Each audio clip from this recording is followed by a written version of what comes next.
everyone. Hey, congratulations on your new film, Off Ramp. Thank you Thank very much. you.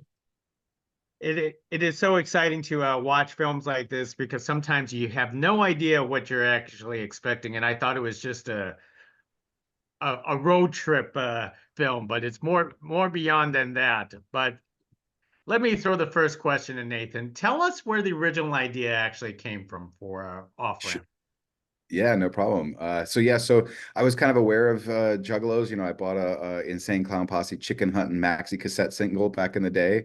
But I wasn't myself a Juggalo, but I knew about Juggalo culture. There was a few years ago, kind of early 2000s, mid 2000, early 2010s that Juggalos were really in the zeitgeist. Vice was doing a lot of exposure on them and a lot of those kind of things. So I was aware of it. But then I saw this one documentary called American Juggalo, and American Juggalo really introduced me to the concept of the Juggalo family love and the fact that a lot of these folks who are so maligned and kind of like seen by a lot of people as dangerous or scary or all these things, but that they found their found tribe and that there was a found family element. And that just really touched me. And I thought that was a really beautiful notion. So from there, I just had this image of two juggalos in the woods singing miracles, having just performed a juggalo miracle. And we just kind of started backwards from that moment. Wow. Scott, John, what initially drew you guys that you folks want to be part of Off Ramp? The script. I mean, I got the script. I said, this is the weirdest script I've ever read in my life. My agent was like, oh, you don't have to do it then. And I was like, no, no, this is what I want to do. This is exactly it. How could I say no? John? Yeah, for me, I knew the co-writer Tim Cairo, who worked with Nate on this, and when he told me he had a script in the works, I think his writing is incredible. We worked together before. The way he and Nate like blend tones, I just knew this movie was going to have everything, and I really didn't even need to read it, knowing these two guys were involved. I said I want to do this, so I gave it my all to try to get the role, and damn it, I won. I wanted it bad though. Scott, John, where are you both familiar of Juggalos before or prior taking these roles? I was not really. I had seen the movie Family that came out in 2018, but I'm pretty sure that I thought it was a made up thing. I don't think I had any idea.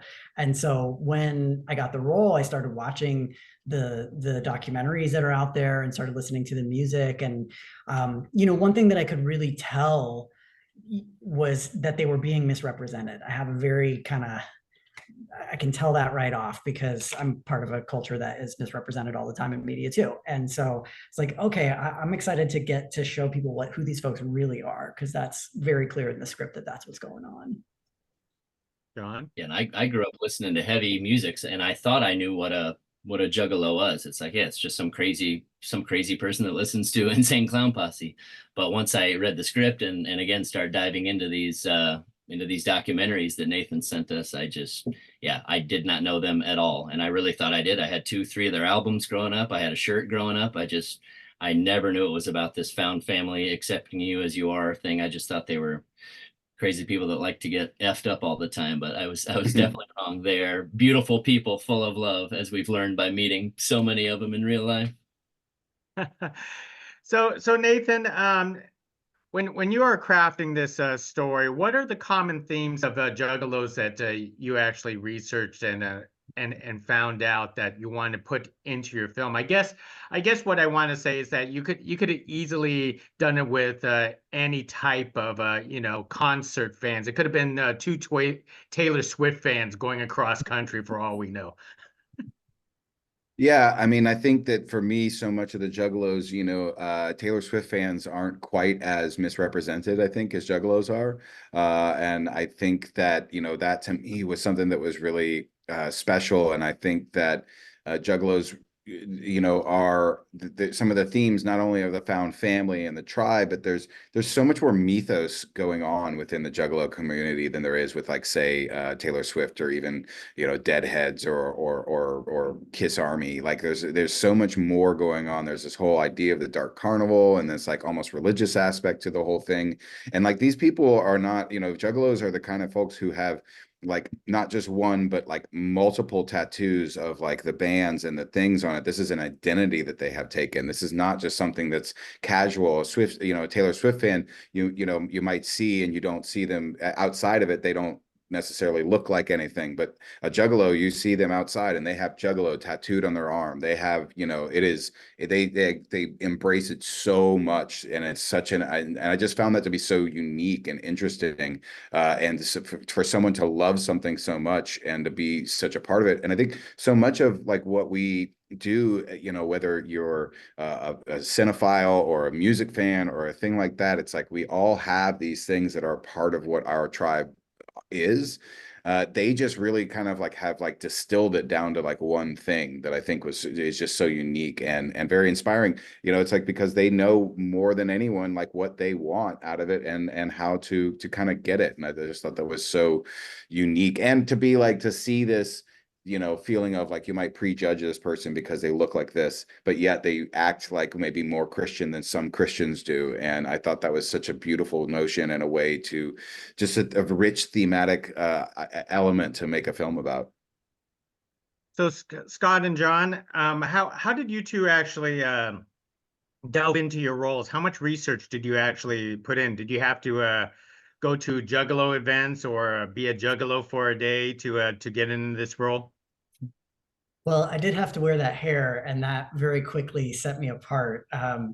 It was interesting walking around New Orleans, you know, on my time off when I was not on set with that hair, because Ashley saw it too. Our co-star Ashley Smith. We came out of like our first day of shooting, and it was late, and we had missed like, you know, we were hungry, and but we had missed like the places where you normally get dinner. So we went into this convenience store that was packed, and it was like Canal Street packed, you know, and we get in there and people started behaving really aggressively toward me, like derisively, and it was like scary. And Ashley was like, this is what Juggalos go through like all the time, right? And so that was like a real moment, besides the watching the documentary and the documentaries and listening to the music, but to like really kind of realize. And other experiences, you know, I had to get some stuff because my scalp started to itch, and so I went to Whole Foods to get it. And man, those people were not cool with me being in there. It was that, I mean, imagine. And I'm somebody who goes into Whole Foods all the time and fits right in. You know what I mean? to just walk in and have people just really behave differently. I haven't, even as like a trans person, I haven't experienced people being like offensively mean to you, you know, just in their energy. And I was like, man, this is what Juggalos go through like on their daily lives. Okay, that's something to bring in, right? Wow. John? Yeah, basically like Scott, just wanted to watch as many interviews with real Juggalos as I could. You know, when I get a role, it's just like, okay, how's this guy gonna walk? How's he gonna talk? I know he's gonna look kind of crazy, but like what human aspects of my own can I bring to this guy? But yeah, once you get locked in, same with the hair and the once Scott and I got our hair done that first day, it's like, okay, now I feel it. Now this is it. It's like there is something to having a bunch of piercings all over, and yeah, people look at you the wrong way, but it's almost a challenge to them to like, yeah, try to judge me. I'm the nicest person you're ever gonna meet, right?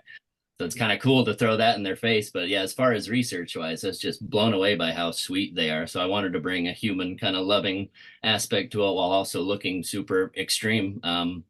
But you can tell why people, it's easy to see how people judge them so much. Even with our movie, they see us on the cover with our face paints. I don't want to see a movie about two crazy juggalos like going around destroying property and stuff. And it's like, it's not what it's about, man. So it was a beautiful thing for me to discover doing this whole thing and meeting juggalos, that it's about family, it's about love. It's not about being a fuck up and just, you know, boozing and smoking all the time. It's way deeper than that, which was a very cool thing to discover. Yeah.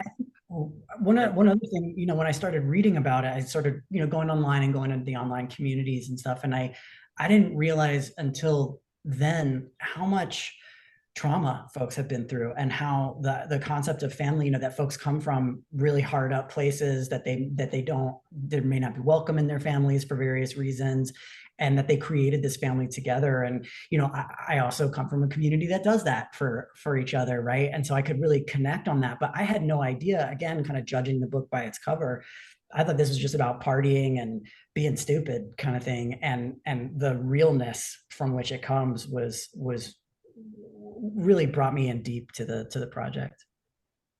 Well said, Scott. John, how did you two develop the chemistry with one another to develop this, this family on screen? It just happened, man. It was literally like we just got together, got our hair done together on the first day, and we're just joking around. And I don't think we didn't really even talk about it. It just was there, and I think we both knew it and just let it happen. It helps that we're both, I think, friendly, loving people in real life, right? And when I was, anytime I go on a shoot, you go to a state where you don't know anybody, you're working with people you've never met before. I try to be open and friendly and vulnerable. It's scary the first time you do it. So you look for people to latch onto. And when your co-star can be one of those that we saw each other so much, I don't know. It just made me happy every time seeing them showing up to set to look forward to that. It's such a hard block in your brain acting wise when you don't like your scene partner, but it's like, this is supposed to be my wife and I can't stand this person. Like it's just one more block in your brain that you have to get through to do a better job. But when there's real love there and when everyone gets along so easily, it makes our job so much easier. It really does. It just becomes so much more natural. We found out they're one day next to each other, so we're like literally brothers from another mother, Right. You're gonna add something? Yeah, we had one.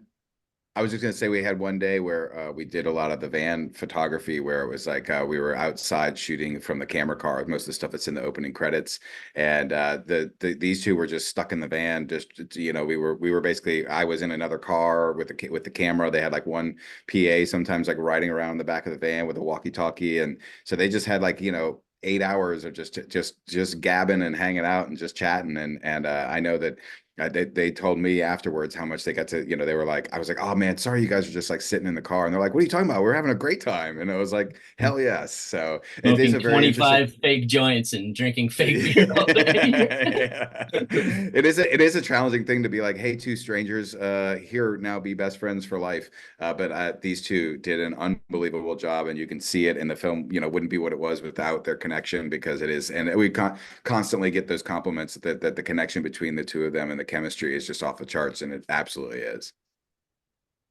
So Nathan, what's the process like of making a road trip film? Well, I guess it is a road trip film because the whole goal is to go to this gathering, and the gathering, I don't even know if your film crew made it to the gathering. You guys could have set all that up itself for the film.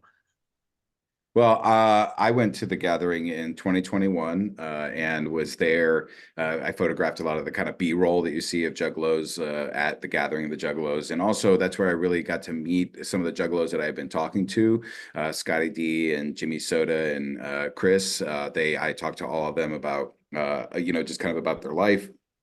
And it was a really revealing experience for me. And really the film got so much more realistic and authentic at that point. So, since then I went back to the gathering 2 weeks ago. So I was there. I just got back recently from another one. And, it's a very essential part of it. It's a very fun time. You really get to see something that you've never seen. It is very wild, but very authentic. And a lot of what we did, I think, kind of works there. It's a fun time. I recommend it if you ever like to go. Like Chris told me at one point, and then we put this in the movie. He said, you're a Juggalo and you didn't even know it yet. And we put that line in the movie because I think that really truly does encapsulate what Juggalos are all about. I feel like if you go to a Juggalo gathering at least twice, you are a Juggalo at this point. I proudly consider myself a Juggalo now. Absolutely. Scott, I do have to ask, you do actually rap in this film. Nathan could butt in if he needs to, but tell us about the rapping. Did you have to freestyle it, or was off the script? You memorized them? How did you do it? Oh, that was written. Those raps were written. But it was up to me to find like how to deliver them. And man, I would have never thought that I could do that. It was an amazing skill building, professional development moment, and it's one of my favorite things to give to folks who are, you know, out in Hollywood. They're like, show me something with range, and I'm like, okay.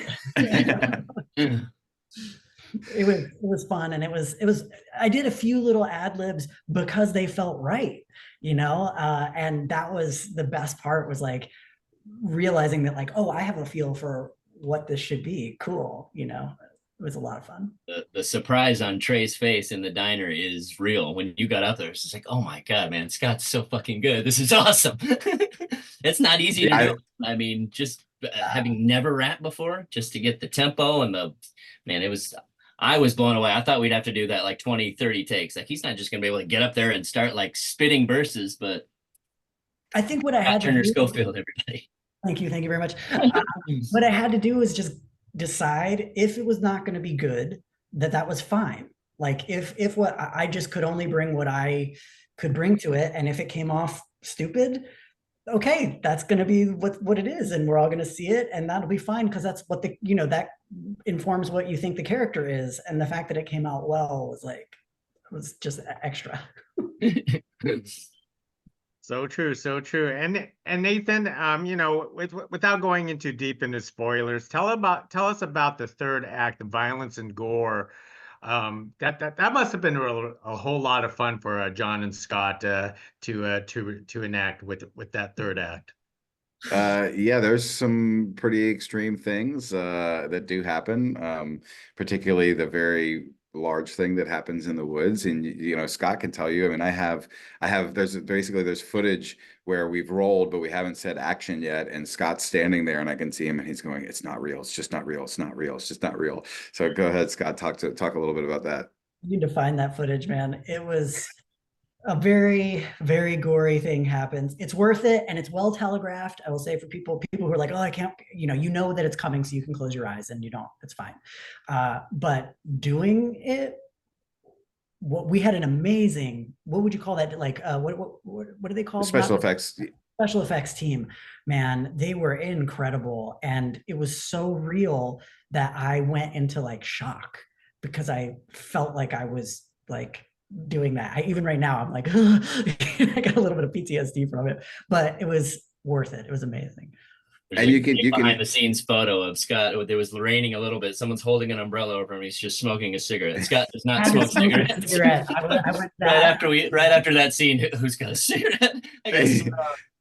And Jon, you can, a lot of his reactions are caught in the film. Like his reactions, I think, are pretty genuine to what was going on.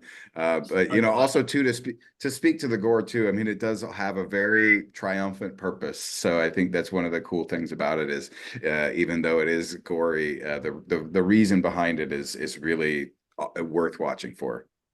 All's well that ends well. So true, so true. And I had to watch that scene with my eyes closed and just listen to that scene. But and then I had to reminded to actually watch it in order to talk to you guys about it. So it was. God bless you for watching. I still look away when I go to the screening. It's my favorite part. I watch it in detail every single time. I know, Nathan, and you know, you being the director, and you know, I have to edit these scenes. You probably have to watch that scene like 50 to 100 times, and it just to get it right. He loves it. He loves it. Yeah, no, I do love. I have an affinity for, you know, kind of body horror and things like that. I think that's some of my favorite type of stuff. It's really funny too, because we had a kind of a long turnaround. We had to like stay up all night because we like worked on a Monday, and it was like a day scene, and then we the next day was a night scene. So it's like, oh, come on over and let's watch a movie. So these two and Ashley and my dad and my nephew, we all hung around and watched the movie Titane, which is a movie I really enjoyed. And Scott afterwards was like, dude, you have such a crazy thing with like revolting scenes in movie. And I was like, yes, but also love. I was like, revolting and love together are like, that's one thing that I find really unique together. Anything he tells me to watch, I'm like, I know this is going to be great, but it's going to be painful getting there. Not everything. Au revoir, l'enfance is very great. Well said, well said. Well, let me wrap it up with one last thing. Scott, John, you know, after doing this movie, are you guys going to make a trek to the Gathering one of these days? Hell yeah. Next year, 25th anniversary, we're going.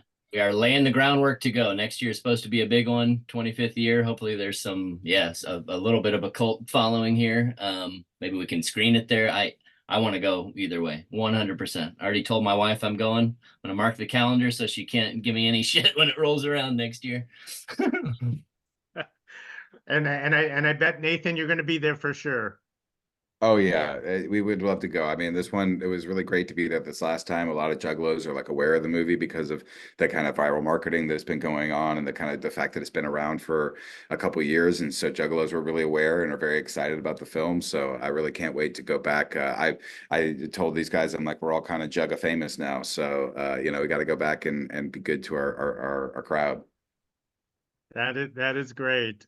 Everyone, thank you very much for speaking to us about Off Ramp. This is a splendid film. I love that third act and the theme of a family throughout the entire film. So, thank you for carrying this conversation with us. Thank you, Thanks Gig. for Thank you watching so the movie, much. Gig.